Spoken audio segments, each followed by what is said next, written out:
snow is falling down, and it is cold outside. We gather around the fireplace, and no one cares about yesterday.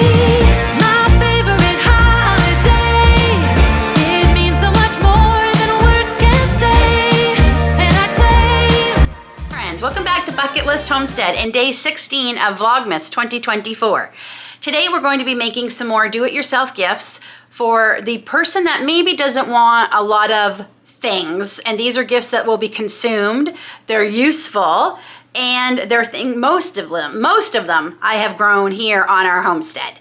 And budget friendly, because some of the things I didn't grow that I have to buy, I got from Dollar Tree. Before we get to the gifts, I bet you're all wondering, how did the first run of our freeze dryer go? It went great. This is the bread that we froze just to get rid of the new freeze dryer smell out of the freeze dryer. And there, I don't know if you can see that, but it is very crunchy. Very happy it worked. We're actually starting on another batch of something, and we're going to be showing that in a video coming soon. I'm really excited because that's going to be taste testing some items. So don't forget the bell so you'll be notified when new videos come out. First thing we're going to make is we're going to do a mason jar up of the ingredients to make elderberry syrup. The only thing that they will have to add is honey, or you could even add a jar of honey to this. But I think this is a great gift, especially with all the winter ick that's going around. And I will share down the link below, not only the recipe for elderberry syrup, but I also will share the link where you can download these two little gift tags that I've made for this gift. The first is just a little poem explaining what the gift is, and it's a gift of elderberries dark and fine, with cinnamon's warmth and honey shine, for winter's chill or flu's embrace, a sweet small token of care and grace. So that is going to let them know what it is. And then the second card is the ingredients on, or the directions, sorry, on how you're going to make the elderberry syrup.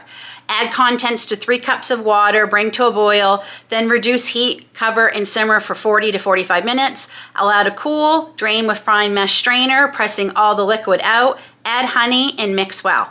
I forgot to add how much honey. So I will change that on your downloadable label, but I believe it's 1 cup of honey. I'll double check, but I'm pretty sure it's 1 cup of honey. And then it also has the dosage for adults, 10 to 14-year-olds, 5 to 9, 2 to 4, and how many times a day, and that they can store it in the fridge for up to 2 months. So first thing you're going to need is some kind of jar to put this in. These are really neat jars that I picked up at a thrift store a few months back, and I love them. I just love the shape of them. First thing we're going to add is our elderberries, and these are elderberries that I have grown here on our homestead, and these are ones that I dehydrated. So we're going to add 3/4 cups to this jar. So there's our elderberries. Now, next step, you can either do cinnamon, ground cinnamon, or cinnamon sticks. I prefer the cinnamon stick, and I also prefer the Ceylon, I always say it wrong, Ceylon cinnamon. This actually has autoimmune properties in it too, so they're getting kind of a double boost. So we're gonna add 1 stick of cinnamon. Next, I'm gonna add 4 whole cloves. Again, you could add 1 teaspoon of dried cloves. It also would be 1 teaspoon of dried cinnamon. 1 teaspoon of dried cloves. 1, 2, 3. Now, I wish I had dehydrated ginger. I don't. I will have some freeze-dried ginger soon, sooner than later. But for now, I'm gonna use this organic ginger powder. And we are going to add 1 teaspoon. 1 teaspoon of ginger. So they will add, yes, 1 cup of honey to all this after they make the essentially elderberry juice. So then I just cut a little piece of Christmas fabric from my stash just to kind of dress it up. I'm gonna put that over the lid. And I also tried to fray the edges a little bit just to make it look a little, kind of basically hiding my horrible cutting job that I did. So I tried to pull some of the thread out just to fray it. And then we're just gonna tie our labels onto the jar. If I was giving this, I probably would give some honey, a small container of honey with it also, local honey that's raw. And there you go. Be sure to hit that thumbs up. And be sure to hit that subscribe button. Hit the bell so you don't miss any videos. Next is what I think. I can't wait to make this because I would want this gift. I picked up this really cute tray at the dollar store. You can paint this, but I kind of thought I really liked Happiness is Homemade, considering this is going to be a homemade gift. I really liked that. And what's great is it has markings on the back. So if they don't have necessarily shelf space, they could hang this on the wall by their stove or anywhere that they have space. So I just picked this up, and like I said, I'm not going to paint it. I think it's perfect the way it is. And then I also picked up these little mason jars at the dollar store. We're going to need these. I have 5 of them. And we're just going to make a little herbs and spice tray using herbs, and for the most part, herbs and spices that I was able to grow right here from the homestead. I'm going to use a funnel just to help make this hopefully go a little bit easier. And we're going to take all the lids off. And we're going to save the last lid. We're actually going to make homemade taco seasoning for this one. So first, thyme. Grew some thyme this year, so we are going to put thyme into this jar. So the funnel's not going to work for some of them. They're just, it's too thick.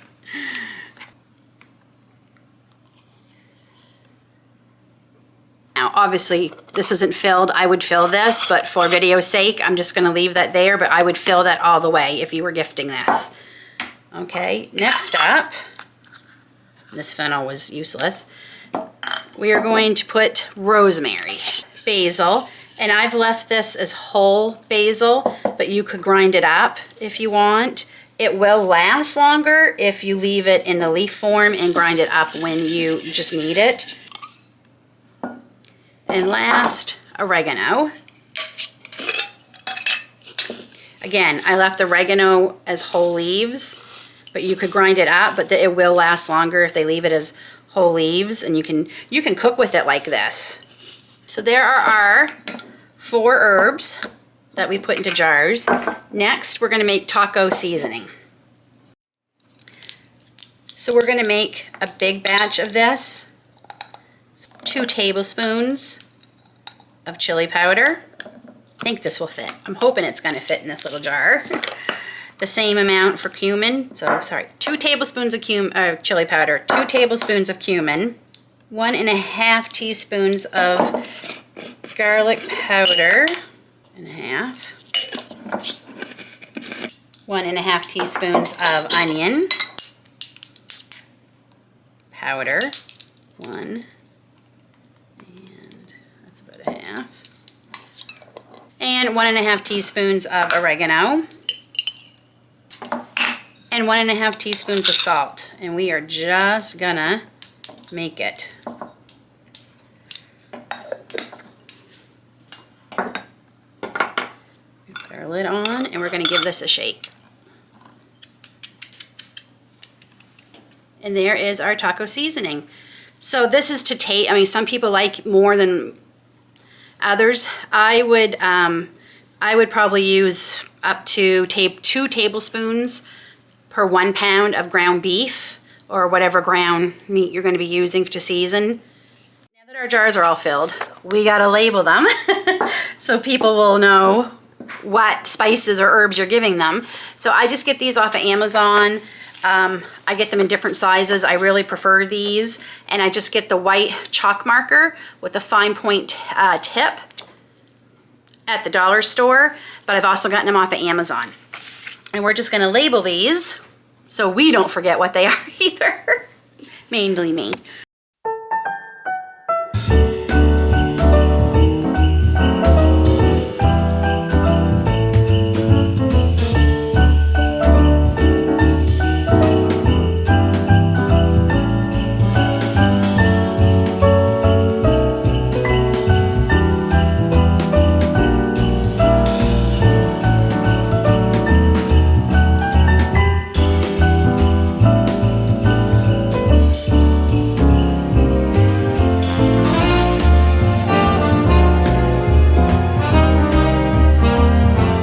just gonna keep mine right here on my shelf here in my kitchen.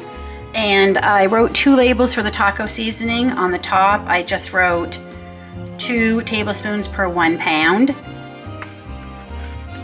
I think it's adorable. I love this. I would love to receive this as a gift. That wraps up day 16 of Vlogmas. We'll see you back here tomorrow, friends, for day 17.